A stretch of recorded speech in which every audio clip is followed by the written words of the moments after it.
दर्शकहरू हार्दिक स्वागत छ। म यो फाउन्टेन विशेषमा म तेज प्रसाद वाग्ले। हामीले महाभूकम्पपछि यससँग जोडिएका विभिन्न पक्षहरूमा केन्द्रित रहेर कुराकानी गर्दै आइरहेका छौँ।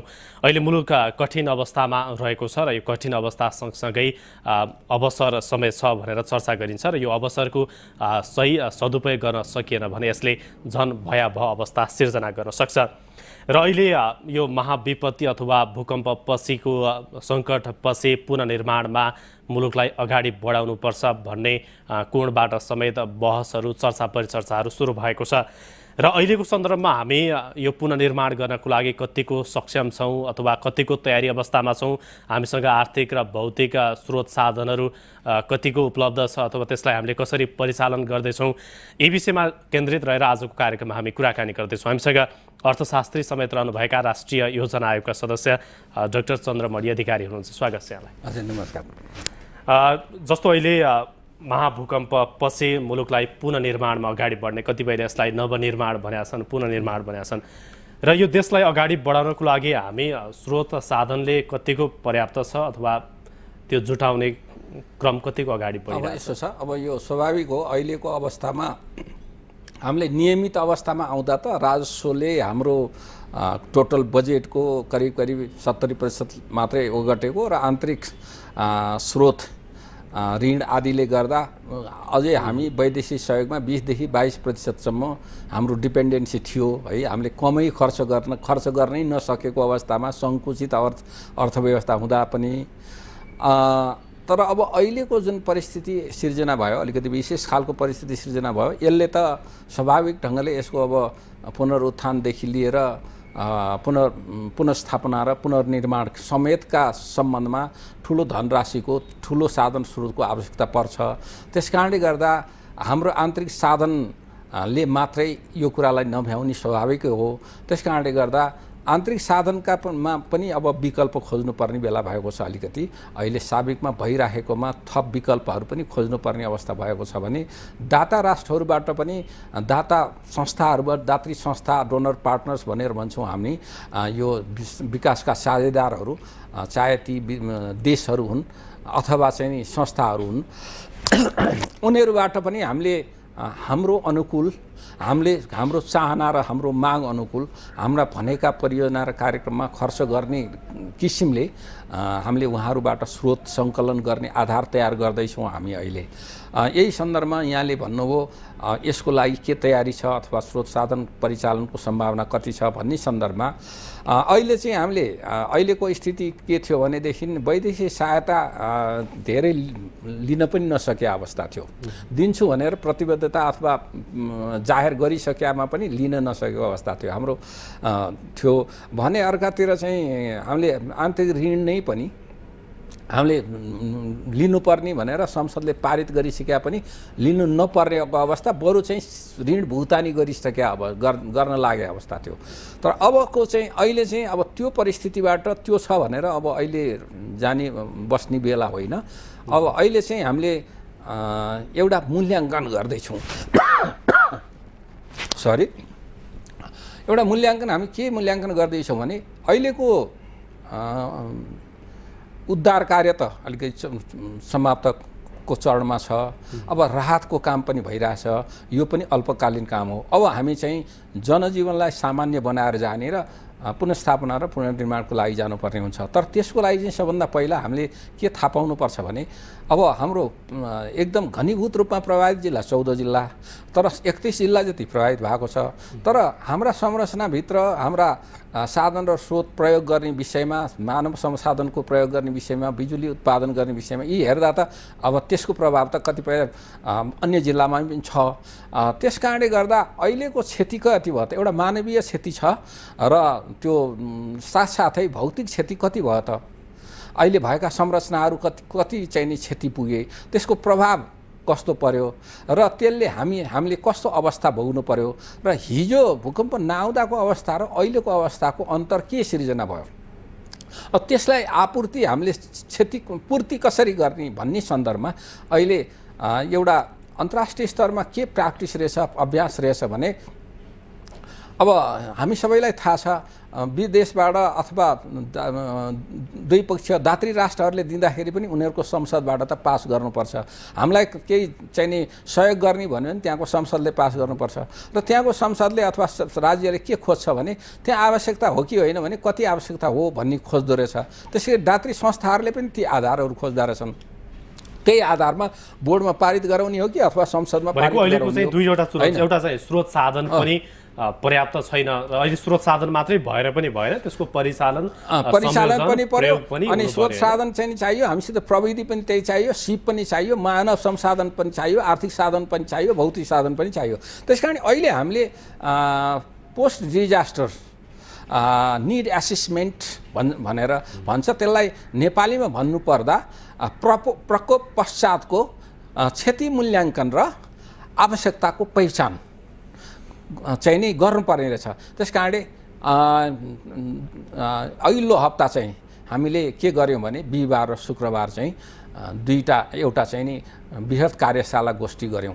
त्यसमा चाहिँ वैदेशिक चाहिँ नि हामीले विदेशका विशेषज्ञहरूलाई पनि राख्यौँ अनि हाम्रा विकासका साझेदारहरू द्विपक्षीय र बहुपक्षीय साझेदारहरूलाई पनि राख्यौँ र हामीले एक खालको चाहिँ क्षतिको मूल्य विवरण त एक किसिमले आउन त आएको छ। धेरै प्रारम्भिक चरणमा कृषिमा चाहिँ नि करिब 11 अर्बको कुरा आएको छ होइन। त्यसै गरी चाहिँ नि यो चाहिँ नि हाउजिङको क्षेत्रमा अथवा त्यसमा चाहिँ आवासको क्षेत्रमा चाहिँ नि 7-8 अरबको त्यहाँ पनि क्षति भयो भनेर आछ। आदि विभिन्न क्षतिको विवरण त आछ, तर त्यसलाई चाहिँ नि आधिकारिक बनाउनु पनि पर्छ, त्यसलाई पुष्टि गर्नु पनि पर्छ। त्यसो गर्नको लागि हामीले पिडिएनए अर्थात् चाहिँ नि त्यसको आकलन गर्ने गऱ्यौँ। त्यसको चाहिँ आवश्यकता किन पर्यो भन्दा उहाँहरूले चाहिँ नि त्यो चाहिँ नि दिन खोज्दाखेरि हामीलाई चाहिँ सहयोग गर्न खोज्दा त्यो आधार खोज्ने रहेछ। साथसाथै हामीलाई पनि अब हाम्रो अहिलेको क्षति कति हो, भौतिक क्षति कति हो, हिजो हामी कहाँ थियौँ, अहिले भौतिक क्षतिको कारणले गर्दा हाम्रो अवस्था के भयो, त्यसको अहिलेको आर्थिक चाहिँ नि मूल्य कति हो, त्यो क्षतिको मूल्य कति हो, अब हामी कहाँ जाने, कस्तो पुनर्निर्माण भनेको हुन त नवनिर्माण र पुनर्निर्माण दुईटै कुरा हुन्छ, शब्द जेसुकै भए नि अबको पुनर्निर्माण भनेको चाहिँ फेरि के हो भने हिजो जे थियो त्यही बनाउने होइन। अब भोलिको भविष्यको आवश्यकता के हो, भविष्यको आर्थिक सामाजिक संरचनाले हाम्रो पुस्ताले के माग्छ त्यो खालको बनाउने हो। उदाहरणको लागि एउटा सडक चाहिँ नि 1 लेनको पुल थियो, त्यो चाहिँ नि भूकम्पले विनाश गरिदियो भने अब बाटो चाहिँ 2 लेनको छ, पुल 1 लेनको थियो। अब बाटो हामीले अझ 4 लेन बनाउँदैछौँ तत्कालै भने त्यो पुल पनि 4 लेन बनाउनु पर्यो भने 1 लेन थियो 1 लेन बनाउने भन्ने होइन। त्यसकारण त्यसलाई हामी नवनिर्माण पनि भन्न सक्छौँ, पुनर्निर्माण पनि भन्न सक्छौँ। नवनिर्माण र पुनर्निर्माण दुईटै सँगसँगै जाने विषय हो।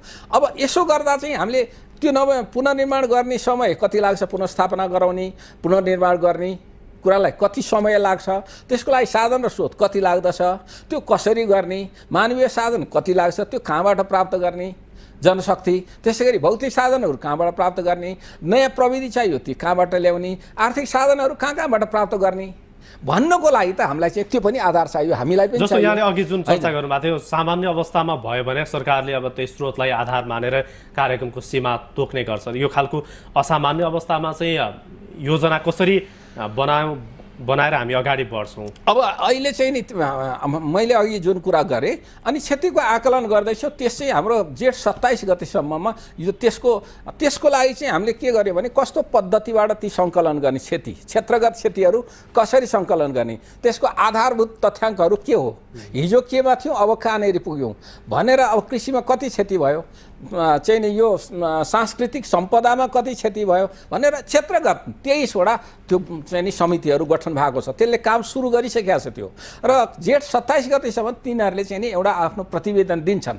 प्रतिवेदन दिएपछि हामीलाई के थाहा हुन्छ भने अहिले कुन क्षेत्रमा, कृषिमा, सिँचाइमा चाहिँ नि भू संरक्षणमा, वातावरणको क्षेत्रमा चाहिँ नि पूर्वाधारको क्षेत्रमा, हाउजिङको क्षेत्रमा, एजुकेसनको क्षेत्रमा कति चाहिँ क्षति भयो र त्यसले प्रभाव के पार्यो, त्यसको अन्तर के सिर्जना हुन गयो भन्ने कुराको त्यसले एउटा आँकडा दिन्छ र हामीले चाहिँ जेठ चाहिँ आषाढको 2-3 गतेभित्र त्यसलाई एकीकृत गरिसकेपछि अनि हामीले आउँदो वार्षिक बजेटबाट नै ती कुराहरूलाई सम्बोधन गर्न सुरु गर्छौँ।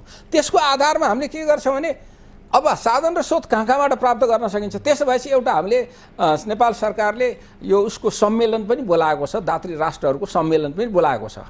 अब त्यसमा पनि त्यो कुरा राखिदिन्छौँ हामी, हाम्रो क्षति यो हो। जस्तो कतिपयले यो योजना बनाउँदाखेरिमा हाम्रो स्रोत साधन जुन छ त्यसमा एउटा क्षमता जुन छ त्यसमा अलिकति साँघुरो हुन्छ कि भन्ने पनि आशंका गरिरहेको छ। अब त सबैलाई समेटेर जाने अथवा त्यसको योजनाको परिधि चाहिँ के हुन्छ? अब योजनाको परिधि भनेको चाहिँ हामीले 3 खालको योजना तर्जुमा गर्छौँ। त्यसपछि एउटा चाहिँ अल्पकालमा गर्ने, आउँदो वर्ष नै गर्ने, त्यसपछि 3 वर्षमा गर्ने, र यो पुनर्निर्माणको अवधि कति हुन्छ भने 5 वर्ष छ भने 5 वर्षभित्र हामी कति गर्न सक्छौँ।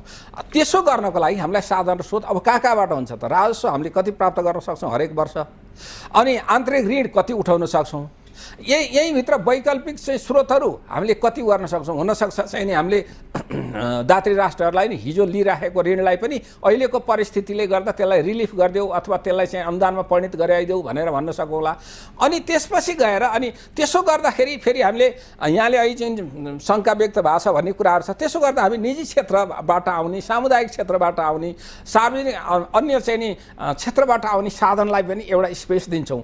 उदाहरणको लागि भनौँ, धरहरा चाहिँ एउटा हाम्रो चाहिँ नि राष्ट्रिय सम्पदा थियो होइन।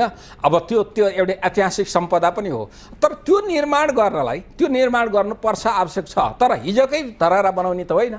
अब चाहिँ त्यस्तै खालको आकार प्रकार र त्यसको भावना र ऊ चाहिँ त्यो दिने, तर त्योभन्दा धेरै बलियो, त्योभन्दा धेरै राम्रो डिजाइन चाहिँ हाम्रो परिवेशमा डिजाइन भएको र त्यहाँ मान्छेहरू मरेका छन्, तिनीहरू चाहिँ नि दिवंगत भएको छ, उहाँहरूको चाहिँ नि स्मृति पनि कहीँ देखिने खालको, र त्यसलाई अझ बृहत रूपमा संरचना बनाएर एउटा चाहिँ नि हेरिटेज पार्कको हिसाबले डेभलप गर्नुपर्ने हुनसक्छ। त्यसो गर्दाखेरि मैले व्यक्तिगत हिसाबले कतिपय निजी क्षेत्रका सङ्घ संस्थाहरूसित कुरा गर्दा त्यसको लागि त तपाईँ एउटा चाहिँ आधार तयार गरेर चाहिँ नि कल गर्नुभयो भने पनि मान्छेले अथाह पैसा त्यहाँनिर ब्याङ्क एकाउन्टमा हालिदिन्छन् भनेर आएको छ त्यो कुरा। त्यस्ता ठाउँहरूलाई पनि स्पेस बनाउँछौँ र त्यसरी गर्दाखेरि हामीले निजी क्षेत्रबाट कहाँ सम्भावना छ, के हुनसक्छ, वैदेशिक स्रोतबाट कति गर्न सकिन्छ, वैदेशिक सहयोगमा पनि त्यस्तो 3 किसिमको योजना बनाउँदा आउँदो सालमै यो एउटा कुरा यहाँ भनौँ, अहिले जब भूकम्प आउनुभन्दा अगाडि हामी यो आर्थिक वर्ष 72-73 को बजेट तर्जुमाको वार्षिक कार्यक्रम र बजेट तर्जुमाको प्रक्रियामा थियो, अगाडि बढिसकेका थियौँ, जेठभित्र बजेट ल्याउँछौँ भनेर लागिराखेका थियौँ। तर यो हठात यो चाहिँ नि यसले गर्दा हाम्रो प्राथमिकताहरू चाहिँ नि फरक पर्न गएको छ। प्राथमिकता फरक पर्न गएको भन्नुको अर्थ के भने हामी 90 डिग्रीको कोणबाट एउटा मोडिने अवस्था सिर्जना भयो। त्यसो भएपछि हामीले के गर्यौँ भने अब हिजो चाहिँ नि वार्षिक बजेट जुन ढङ्गले तयार गरिरहेछौँ त्यसलाई रिभ्यू गरौँ अब हामी, र अबको पुनर्निर्माण र पुनर्स्थापनालाई पनि विशेष प्राथमिकतामा राखेर अब चाहिँ नि अगाडि बढौँ भनेर सम्बन्धित मन्त्रालयहरूलाई हामीले अब वित्तव्ययिता पनि गरौँ, थप साधन पनि खोजौँ, र अब चाहिँ हिजोको भन्दा एउटा थप प्राथमिकता के आयो भने विशेष प्राथमिकता पुनर्निर्माण र पुनर्स्थापना भनेको आउँदा कार्यक्रम बनाउँदा वार्षिक कार्यक्रम गर्दा पुनर्स्थापना र पुनर्निर्माणलाई 1 नम्बरमा राखौँ। त्यसपछि हिजोका हाम्रा प्राथमिकता छन् भौतिक पूर्वाधारको निर्माण गर्ने, ऊर्जाको चाहिँ क्षेत्रमा चाहिँ नि ऊर्जाको प्रवर्धन गरेर चाहिँ नि हामीसित भएको विद्युत सङ्कटलाई चाहिँ न्यूनीकरण गर्ने, चाहिँ नि बाटाघाटाहरू बनाएर चाहिँ नि तपाईँको अर्थतन्त्रको लागतलाई न्यूनीकरण गर्ने, कृषिलाई व्यावसायिक गरेर युवा पुस्तालाई त्यो आधुनिक कृषि प्रणालीभित्र ल्याउने, र उद्योग व्यापार पर्यटन उद्योग व्यापारलाई पनि यसरी प्राथमिकता थियो, तर ती प्राथमिकतालाई छोडेका चाहिँ छैनौँ। त्यसकारण त्यो सबैलाई सम्बोधन गर्ने गरी अब हामीले बजेट बनाउनु पर्ने हुन्छ। बजेट बनाउँदाखेरि हाम्रो हिजोको भन्दा अलिकति बढी साधन चाहिन्छ।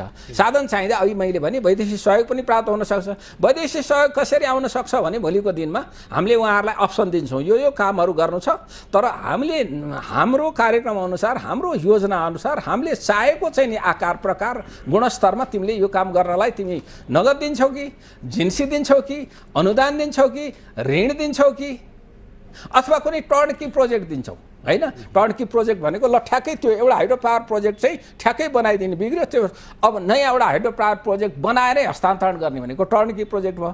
त्यसकारण उनीहरूसित चाहिँ सरसल्लाह सुरु हुन्छ र उनीहरूले एउटा कमिटमेन्ट गर्छ। जस्तो अहिले जुन खालको आम जनतालाई जुन खालको सपना देखाइया छ नि यो भूकम्पपछि, विगतमा पनि अब 62-63 को आन्दोलनपछि विभिन्न समयमा राजनैतिक नेतृत्व अथवा प्रशासनिक नेतृत्व हरेक ठाउँबाट जनतालाई चाहिँ ठुलो सपना देखाउने, अहिले पनि अब यसपछि यो विनाशपछि हामी पुनर्निर्माणमा जान्छौँ, नवनिर्माणमा जान्छौँ भन्ने जुन खालको सपना आम जनतालाई बाँडिएको छ, र अहिलेको हाम्रो शासन व्यवस्था अथवा त्यो प्रभावहीन छ भनेर आलोचना हुन्छ। राजनैतिक नेतृत्व त्यो खालको अब प्रविधि अथवा हामी कतिको सक्षम र तयारी अवस्थामा छौँ भनेर जोड दिन खोजेँ मैले। बुझेँ, यहाँको भावना मैले बुझेर आम जनताको भावना यहाँले प्रतिबिम्बित गर्न खोज्नु भएको हो। तर एउटा कुरा चाहिँ हामी सबैले मान्नुपर्ने एउटा विषय के हो भने अब हिजोको रवैयामा, हिजोको व्यवहारमा, हिजोको तौर तरिकामा अब हिँडेर हुँदैन। हाम्रा चाहिँ नि हामीले राष्ट्रिय योजना आयोगको एउटा सदस्यको हैसियतले, राष्ट्रिय योजना भनेको विकासको लागि प्रमुख सल्लाहकार पनि हो, त्यस कारणले त्यो सन्दर्भमा लाई त्यहाँबाट योगदान गर्ने हो हामीले। त्यो सन्दर्भमा एउटा कुरा चाहिँ हामी केही स्पष्ट भइसकेका छौँ। म व्यक्तिगत हिसाबले र राष्ट्रिय योजना आयोग पनि के भनेदेखि अब चाहिँ नि कानुन, हिजोको कानुनले मात्रै पुग्दैन, कानुनलाई परिमार्जन गर्नुपर्छ, हिजोको नीतिलाई अझ लचिलो बनाउनुपर्छ, हिजोका सङ्गठनको आधारमा मात्रै पनि काम हुँदैन, ती सङ्गठनका कार्यप्रणालीहरू पद्धतिमा पनि सरलीकरण गर्नुपर्छ। उदाहरणको लागि तपाईँले हामीले योजना मात्रै बनाएर त भएन नि, योजना बनाएर त्यसलाई कार्यान्वयन जाने वर्केबल भन्छ नि, वर्केबल भएन भने त काममा लागेन। त्यस कारण वर्केबल हुन के चाहियो भने क्विक डिसिजन, तुरुन्तै निर्णय लिन सक्ने क्षमता भएको संरचनाको पनि आवश्यकता छ।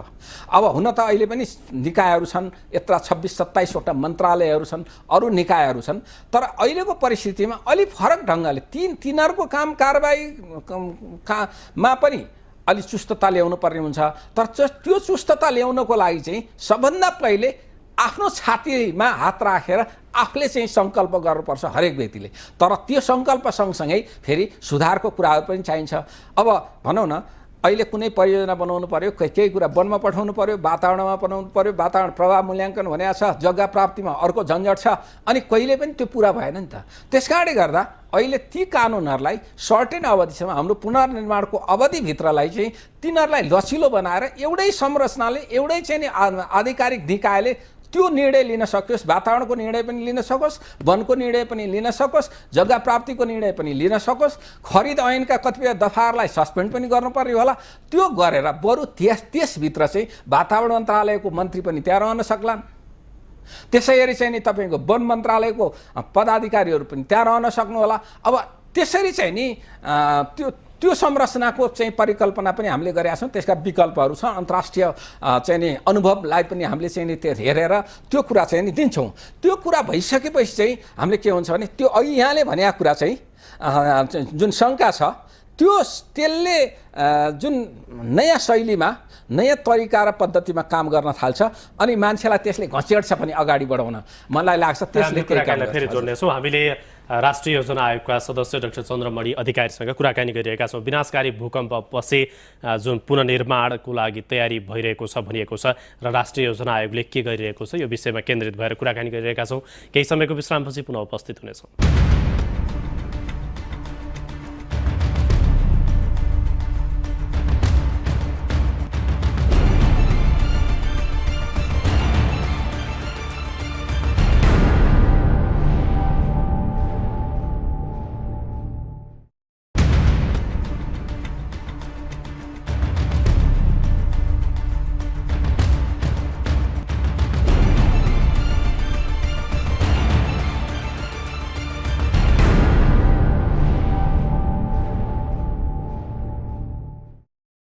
यो विश्रामपछि पुनः स्वागत छ। आजको कार्यक्रममा हामीले महाभूकम्प पछिको यो अवस्थामा अब हामी कसरी अगाडि बढ्छौँ, जसरी पुनर्निर्माणको कुरा गरिएको छ र पुनर्निर्माणमा हामी कतिको तयारी अवस्थामा छौँ, हाम्रा स्रोत साधन आर्थिक र भौतिक रूपले हामी कति सक्षम छौँ, यो विषयमा केन्द्रित भएर राष्ट्रिय योजना आयोगका सदस्य अर्थशास्त्री डाक्टर चन्द्रमणि अधिकारीसँग कुराकानी गरिरहेका छौँ। पुनः स्वागत छ। जस्तो हामीले अघि पनि अलिकति चर्चा गऱ्यौँ, अब अहिले हामी पुनर्निर्माणको चरणमा छौँ भनिएको छ र यहाँले अघि पनि चर्चा गर्नुभयो। प्रारम्भिक रूपमा उद्धारको काम सकियो र राहतको पनि करिब सकिँदैछ र अबको ज्यान चाहिँ, अबको हाम्रो चरण चाहिँ पुनर्निर्माणमा अगाडि बढ्छ र अब तत्काल गर्नुपर्ने काम त यही हो। अहिले जुन पीडितहरू छन्, अब खुल्ला आकाश मुनि बस्न बाध्य, कतिपयले टेन्ट पाल पाए होला नपाए होला, अब अहिले तत्काल चाहिँ के गर्न आवश्यक छ? तत्कालै गर्ने भनेको चाहिँ तपाईँको पुनर्स्थापना र पुनर्निर्माणभन्दा अगाडि चाहिँ पुनरुत्थान, रिकभरीको कुरा छ। त्यो भनेको चाहिँ जनजीवनलाई सामान्य बनाउने हो, मान्छेहरूलाई काममा फर्काउने हो, बालबालिकालाई विद्यालय पठाउने हो। यो गर्नुपर्छ। त्यसको लागि सबभन्दा पहिला बासको अस्थायी भने नि बासको व्यवस्था, न्यूनतम स्वास्थ्य सुविधा, स्वास्थ्य परीक्षणका कुराहरू, खाद्यान्नका कुराहरू, किसानहरूलाई बिउ बिजन दिने, मल दिने, कोसे बालीको बिउ बिजन समेत धानको बिउ दिएर उनीहरूलाई कृषिप्रति अग्रसर गराउने र साथसाथै चाहिँ सरकारी कार्यालयहरू जुन छन् त्यो सरकारी कार्यालयहरू पनि कतिपय अवस्थामा क्षतिग्रस्त छन्, उनीहरूबाट दिने सेवालाई सुचारू बनाउने त्यस्तो तयारी भएको छ। यो तयारी भएको छ। अहिले यो आषाढ मसान्तभित्र त्यो तयारी गर्ने गरी राष्ट्रिय योजना आयोगले तात्कालिक कार्ययोजना दिएर सम्बन्धित मन्त्रालयले गर्ने कार्ययोजनाहरू के हो, कहिले गर्ने, कसरी गर्ने, कहाँबाट गर्ने र त्यसको लागि कति बजेट चाहिन्छ भन्ने कुराको चाहिँ तयारी भएर गइसकेको छ। मन्त्री परिषदले त्यो पारित गरिसकेको छ, सम्बन्धित मन्त्रालयहरूमा गइसकेको छ, त्यो काम सुरु भइसकेको छ। अब हामी जहाँ पुनर्निर्माणकै कुरा गर्दा एउटा चाहिँ कुरा के हो भने अहिले हामी चाहिँ एउटा कस्तो त्रिकोणात्मक स्थितिमा छौँ भने भाग्य, दुर्भाग्य र सम्भावित अवसरको त्रिकोणात्मक स्थितिमा छौँ। अब दुर्भाग्य किन भने यत्रो क्षति भयो होइन, मानवीय क्षति भएको छ, भौतिक क्षति भएको छ, संरचनामा क्षति पुगेको छ। तर भाग्य किन भनेदेखि अब हामीले सरसर्ती हेर्दा परिवारको दृष्टिकोणबाट हेर्ने, व्यक्तिगत दृष्टिबाट हेर्ने हो भने त जसकोमा मान्छे मरेको छ, घर भत्केको छ, उसलाई त वज्रपात पर्या हो नि, होइन? वज्रपात महाप्रलय नै भयो नि, 4-5जना परिवारमध्ये 4जना मर्यो, 1जना बाँकी छ, घर छैन, बास छैन भने त महाप्रलय नै हो। तर देशको समग्र दृष्टिकोणबाट देशलाई अगाडि राखेर हेर्दाखेरि चाहिँ उज्याला पक्षहरू पनि छन्। त्यो मैले किनभने भाग्यको त्रिकोणात्मक स्थितिमा किन भने हामीसित एउटा सौभाग्य भनौँ अथवा चाहिँ हाम्रो चाहिँ एउटा अङ्ग्रेजीमा गुड लक भन्छ, यत्रो हुँदा अन्यत्रको हेर्दाखेरि चाहिँ नि ठुलो विभत्स दृश्यहरू देखिया छ। समग्र देशभरि प्रभाव परेको अवस्था छ। तर नेपालमा 14 जिल्लामा घनीभूत प्रभाव परेको छ। तर पूर्वाधारको क्षेत्रमा एयरपोर्ट एकछिन पनि बन्द भएन। एयरपोर्ट बन्द भएन, त्यो पनि एउटै सिङ्गो एयरपोर्ट थियो। त्यो भक्तपुर जाने बाटोमा जस्तो चिरा त्यहाँ एयरपोर्टमा पर्या भए हाम्रो हकीकत के हुन्थ्यो होला। ट्रान्समिसन लाइनहरू केही भएनन्, केही सीमित मात्रामा हाइड्रो पावर प्रोजेक्टहरूमा केही क्षति पुगेको छ, केही अर्बको क्षति पुगेको छ, त्यो आएको छ। तर विद्युत आपूर्ति बन्द भएन, ठुला अस्पतालहरू ध्वस्त भएनन्।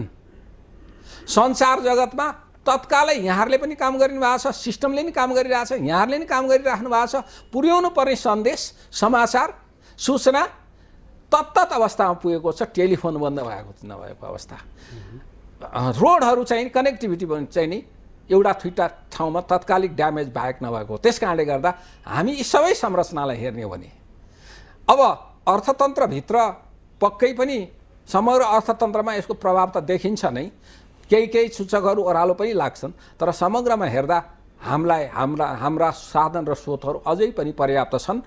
अब पर्यटन क्षेत्रमा ठुलो चाहिँ धक्का लाग्यो भनिन्छ, 15 देखि 20% संरचनाहरू यो क्षेत्रका ध्वस्त भएका हुन्, अरू बाँकी नै छन्।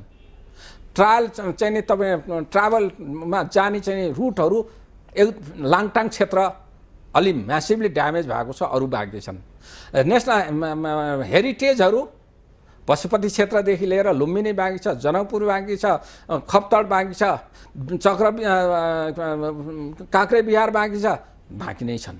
त्यस कारणले गर्दा अब हामीलाई चाहिँ हेर्दाखेरि अस्ति चाहिँ के भयो भने एउटा तत्काल चाहिँ मान्छे हुन्छ नि कहिलेकाहीँ स्वाट दुर्घटना पर्यो, रगत बगेको छ, सबै रगत पछि भएको छ, अब खतै भयो होला, मर्यो होला भन्ठान्यो। तर हस्पिटल ल्यायो अनि रगत पुछपाछ गर्यो, अनि चाहिँ उपचार सिर्जना भएपछि एक ठाउँमा हात भाँचिया होला, अर्को ठाउँमा एउटा चाहिँ चोट लागेको होला, मान्छे त ठिकै रहेछ, अलि दिन उपचार गरेपछि त हिँड्न सक्छ भनेपछि राष्ट्र अलिकति एकछिन घाइते चाहिँ भयो।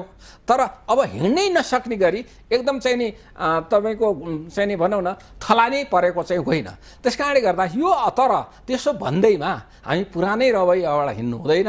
त्यस कारण यो अवस्थालाई ढाडै भाँचिने गरी थलै पर्ने अवस्था सिर्जना नहोस् भनेर अहिले हामीले चाहिँ नि यो बेलामा उचित समयमा उचित ढङ्गले योजना तर्जुमा गर्ने, त्यसको कार्यान्वयन गर्ने, त्यसका संरचनाहरू त्यही ढङ्गले गर्ने र हामीले छातीमा हात राखेर देश निर्माणमा लाग्ने काम गर्दाखेरि हिजो 10-5 हो मेरो जागिर भनेर जागिरले पनि नभनिकन तपाईँले 15-16 घन्टा काम गर्नुपर्ने स्थिति चाहिँ छ। त्यसो भयो भने म यहाँलाई उदाहरण दिन्छु। 1960 को दशकसम्म दक्षिण कोरिया हाम्रोभन्दा गए गुजरेको अवस्था थियो। चामल हामीले यहाँबाट जान्थ्यो चामल, तर उनीहरूले पनि त्यो त्यो पुनर्निर्माणलाई अगाडि बढाए। पुनर्निर्माणको लागि अगाडि बढाउने सिलसिलामा जापानकै कुरा आयो, कस्तो ध्वस्त भएको थियो। अब दक्षिण कोरियाको कुरा गर्दै थिएँ, अहिले तपाईँहरूले दक्षिण कोरियाका मान्छेहरू हिँड्नु पऱ्यो भने बिस्तारै हिँड्नुहुन्न नि, तपाईँले होइन। अनि कोरियनहरू फास्ट किन हिँड्छ भने त्यो व्यवहारै परिवर्तन भएको छ उहाँहरूको। त्यस कारण हाम्रो काम गर्ने शैली, व्यवहार सबै परिवर्तन हुनुपर्छ, संरचना। जस्तो यहाँले पटक पटक पुरानै रवैयाबाट हिँड्न हुँदैन भनेर चर्चा गरिरहनु भएको छ। यो खालको पुनर्निर्माणमा जान अथवा यो दीर्घकालीन समाधानको लागि नैतिक र कानुनी दायित्व पनि स्पष्ट हुनुपर्छ भनेर यहाँले जोड दिनुभयो। त्यसको लागि चाहिँ अब कस्तो खालको नैतिक अथवा कानुनी दायित्व अथवा त्यसलाई लागू गर्ने, पुरस्कृत दण्डको व्यवस्था गर्ने, यो कसरी अगाडि बढाउनु? अब यसमा चाहिँ के छ भने यस्तो प्रकोपपछि पुनर्निर्माणको लागि विभिन्न खालका चाहिँ नि वैकल्पिक संरचनाहरूको प्रयोग हुने गरेको छ। कतै चाहिँ नि परियोजना व्यवस्थापन इकाइ भनेर पनि गरेको छ। भारतमा हेऱ्यो भने भारतमा ठुला 3टा भूकम्प गएको चाहिँ महाराष्ट्रमा, तमिलनाडुमा र गुजरातमा। गुजरातमा चाहिँ एउटा हाई लेभलको स्टेट लेभलको अथोरिटी बन्यो, छुट्टै कानुनै बन्यो, ऐनै बनेर गयो। अरू 2टामा चाहिँ प्रोजेक्ट म्यानेजमेन्ट युनिट भनेर त्यो काम गर्नको लागि स्पेसल युनिट तयार गरेर काम गरिएको थियो। अब हामीलाई यहाँ पनि यस्ता चाहिँ नि विकल्पहरू हामीले हेरेर अहिले भएका संरचनाहरूलाई पनि अलिक चुस्त बनाउने, कानुनहरूलाई पनि चाहिँ नि अलिकति भनेको यहाँले भन्नुभएको नवनिर्माणको अथवा पुनर्निर्माणको यो कार्यभार चाहिँ अहिलेको संयन्त्र पर्याप्त छैन। अहिलेको मात्रैबाट पर्याप्त छैन। समन्वयको अभाव छ, निर्णय ढिला हुन्छ, उत्तरदायित्व जिम्मेवारीको बोधको सन्दर्भमा कमजोरी देखिन्छ। त्यस कारणले गर्दा त्यो संरचना फेरि 2 किसिमको हुनसक्छ। उच्च स्तरीय संरचना, त्यो प्राधिकरण भनौँ अथवा चाहिँ उच्च स्तरीय समिति भनौँ, चाहिँ त्यो एउटा चाहिँ के हुनसक्छ भने त्यसले नै त्यो पुनर्निर्माणका काम जति सबै जिम्मा लिएर गर्ने किसिमले गर्ने एउटा संरचना हुनसक्छ। अथवा त्यसमा परेको कानुनी बाधा अड्चन मैले अघि पनि अलिकति उल्लेख गरेका थिएँ, जस्तो खरिद सम्बन्धी ऐनको कुरा, जग्गा प्राप्ति सम्बन्धी ऐनको कुरा, वातावरण सम्बन्धी ऐनमा भएको कुरा, मालपोत सम्बन्धी ऐनमा भएको कुरा, वन सम्बन्धी ऐनमा भएका कुराहरूलाई त्यसको गाँठो फुकाउन कानुनी अधिकार चाहिँ त्यही संरचनाले दिने, त्यो संरचनाले समन्वय चाहिँ गरिदिने, गाँठो फुकाइदिने, त्यसको अनुगमन गर्ने र तलमाथि पर्यो भने कसैले तपाईँलाई चाहिँ नि दिएको समयमा, दिएको बजेटमा, दिएको चाहिँ नि TOR भित्र काम गरेन भने त्यसलाई देन एन्ड दिया दण्डित गर्ने।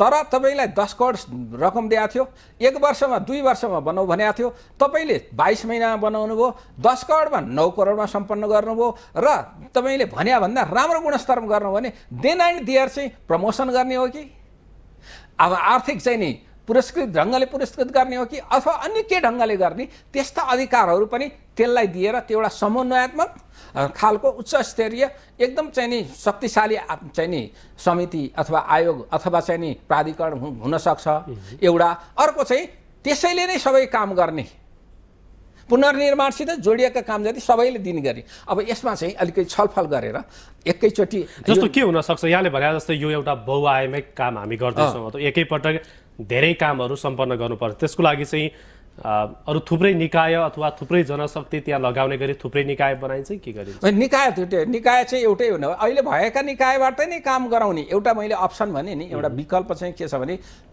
3-4वटा यसका विकल्प। एउटा विकल्प भनेको अहिलेको लागि यस्ता काम गर्नको अहिलेकै निकायबाट मात्रै पुरानो चाहिँ नि सिस्टमबाटै काम गराउनु खोज्ने एउटा विकल्प। दोस्रो विकल्प भनेको चाहिँ मन्त्रालय यो चाहिँ नि दैवी प्रकोप सम्बन्धी कार्य गर्ने, अहिलेको चाहिँ नि प्रकोप व्यवस्थापन सम्बन्धी काम गर्ने एउटा मन्त्रालय छुट्टै खडा गर्ने भने त्यसो पनि हुने। अब त्यसो गर्दा के हुनसक्छ, त्यसका प्लस माइनस दुइटै हेर्नुपर्ने होला। त्यसपछि आएर अर्को चाहिँ सम्पूर्ण पुनर्निर्माण सम्बन्धी 5 वर्ष हो भने 7 वर्ष हो भने त्यो अवधिमा काम सम्पन्न गरेर छोड्ने गरी एउटा चाहिँ कार्यकारी अधिकार भएको उच्च स्तरीय चाहिँ नि संरचना तयार गरेर त्यसभित्र सम्बन्धित चाहिँ नि क्षेत्रका व्यक्तिहरूलाई चाहिँ नि ल्याएर राख्ने र काम गर्ने, उसले एक्सन पनि गर्ने, पोलिसी पनि निर्माण गर्ने, एक्सन पनि। चौथो विकल्प भनेको उसले एक्सन चाहिँ नगर्ने, इम्प्लिमेन्टेसन नगर्ने, तर मोनिटरिङ गर्ने, चाहिँ नि प्लान र पोलिसी बनाउनलाई सहयोग गरिदिने राष्ट्रिय योजना आयोग जस्ता संस्थाहरूलाई चाहिँ नि लिएर, अनि त्यसले चाहिँ उच्च स्तरीय अधिकार चाहिँ जस्तो चाहिँ नि अहिले मैले भने 3-4वटा ऐन सम्बन्धी अधिकारको गाँठो फुकाउनु पर्यो, त्यसलाई चाहिँ एउटा निकास दिनु पर्यो भने त्यसैले निर्णय गर्न सक्ने।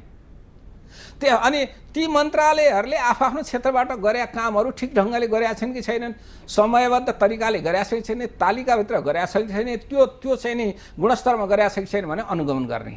अनुगमन गर्दा काहीँ डिफल्ट राम्रो गरेका देख्यो भने तत्कालै पुरस्कृत गर्ने सम्बन्धित व्यक्तिहरूलाई, र डिफल्ट गरेका छ भने त्यहाँनिर तत्कालै दण्ड दिने खालको यो चाहिँ समन्वयात्मक खालको अधिकार सम्पन्न एउटा हुन सक्छ। त्यस कारणले मैले 4वटा चाहिँ नि विकल्पको कुरा गरेँ। अब यो चाहिँ के हो भने अन्तर्राष्ट्रिय प्र्याक्टिस हाम्रो अवस्थालाई नै हेर्नु पर्यो। अन्तर्राष्ट्रिय प्र्याक्टिसको कुरा ट्याक्क लाएर राख्दैन त हुँदैन। त्यस कारण हाम्रो आचरण व्यवहार, हाम्रो क्षमता, हाम्रो साधनलाई पनि हेरेर यी 4वटा मध्ये मलाई लाग्छ पहिलो र दोस्रोले त्यति काम गर्दैन, तेस्रो र चौथो मध्ये 2टालाई मध्येको विकल्पमा अलिकति बढी अध्ययन गर्नुपर्छ भन्ने लागेको छ। हामी त्यो विकल्पहरूको सन्दर्भमा चाहिँ नि नेपाल सरकार जस्तो अहिले के अपेक्षा छ भने अब यो पुनर्निर्माणको काममा सबै नेपाली अथवा अरूको पनि ज्ञान, दृष्टि, सिप, क्षमता यो सबैलाई चाहिँ प्रचुर रूपमा उपयोग होस् भन्ने चाहना छ। तर केही सभासदले हिजो मात्रै पनि उहाँहरूले पत्रकार सम्मेलन गरेर हामीलाई चाहिँ बायस गरेर यो नीति बनाउन लागि भन्ने पनि उहाँहरूले गुनासो गर्नुभयो। हामीले यो सबै सरकारभित्र अथवा सरकार बाहिर रहेका सबै नेपालीहरूको ज्ञान, सिप, क्षमता त्यसलाई उपयोग गर्नको लागि कसरी हामी अब यसो हुन्छ। अब सभासदज्यूहरूले त्यो भन्नु, सभासदज्यूहरू भने त झन् ल मेकर नै हो। अब एउटा पोलिसी उहाँहरूले चाहिँ हामीलाई पनि बाइपास मलाई लाग्छ उहाँहरूले कुन सन्दर्भमा भन्नु हो, मलाई लाग्छ उहाँहरूलाई बाइपास सरकारले गर्नै सक्दैन। कारण के भनेदेखि एउटा नीति बनाउला, नेपाल सरकारले नीति पास गर्ला, पारित गर्ला, तर नीति बनाइसकेपछि त्यसलाई कार्यान्वयन गर्न त के चाहिन्छ? कानुन चाहिन्छ, ऐन चाहिन्छ। त्यो ऐन कसले बनाउँछ? संसदले बनाउँछ नि। संसदले पारित भएपछि त्यो कानुन बन्छ नि, लागु हुन्छ। त्यस कारण त्यहाँ काहीँ बुझाइमा तलमाथि पर्या होला अथवा उहाँहरूको सन्दर्भ कसरी भन्या हो म गर्दिनँ, तर विधायकहरूलाई चाहिँ बाइपास गर्ने भने त गर्नु पनि हुँदैन, त्यो सम्भव पनि छैन। बरु निजी क्षेत्र, नागरिक समाज, समुदायहरूका कुरा पनि सुन्ने प्लेटफर्म चाहिँ तयार गर्नुपर्छ। हामी त्यसमा चाहिँ फेरि हामीले विभिन्न क्षेत्रका व्यक्तिहरूलाई बोलाएर गर्ने अन्तर्क्रिया चाहिँ गरि नै राखेका छौँ। अस्ति पनि मैले भने 2 दिनको कार्यशाला गोष्ठी नै गरेर गऱ्यौँ एउटा खालको संरचना तयार गर्ने सन्दर्भमा। त्यस कारणले गर्दा योजना बनाउँदाखेरि उहाँहरूलाई बाइपास गरेर बन्ने भन्ने चाहिँ मैले सम्भव देखाएको छैन।